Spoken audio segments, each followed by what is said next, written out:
Okay, here we have Rachel's garden is 3 feet by 4 feet.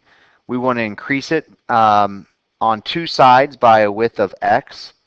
What value of x allows the new garden to have an area of 42?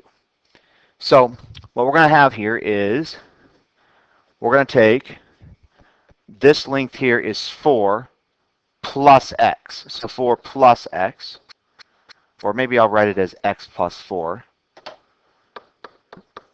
And then this length here is x plus 3. So x plus 3. And if you want to find area, you take the length and you multiply it with the width. So we're going to have to FOIL. So x times x is x squared. X times 3 is 3x, but then 4 times x is 4x. That's going to give me 7x. And then 4 times 3 is 12. So if I asked you what x squared plus 7x plus 12 represents, you would say it represents the area of her new garden. Well, we want that area to be 42. So we're going to solve this equation for x. And to solve a quadratic, you must get everything on the same side. So we're going to subtract 42 to move it to the left side. 12 minus 42 is negative 30. So we have that.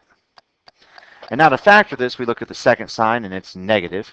So I'm going to do two parentheses. I'm going to do a plus and a minus. I'm going to plug in my x's. And I need two numbers that multiply to give me 30. And since the signs are different, they'll have a difference of 7. So that's going to be 10 and 3.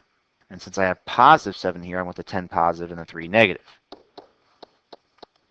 And now with each of those factors, we're going to set each of them equal to 0 and solve. So if you do that, you're going to get x equals positive 3 by adding 3 to both sides. And here you're going to get x equals negative 10. Well, x can't be negative 10 because you can't have a negative length. So your answer is going to be x equals 3. A is your answer. Now, if you understand your multiplication chart and you know what multiples of 42 are, you know that 6 times 7 is 42. So it's very possible for this length to be 7 and this length to be 6. Well, if this length here is 7, then doesn't x have to be 3? And if this length here is 6, doesn't x also have to be 3? So you could just realize that 6 times 7 is 42, and that means x would have to be 3 to make a garden with dimensions that are 6 by 7. All right, so here, A is your answer. Either way, it works.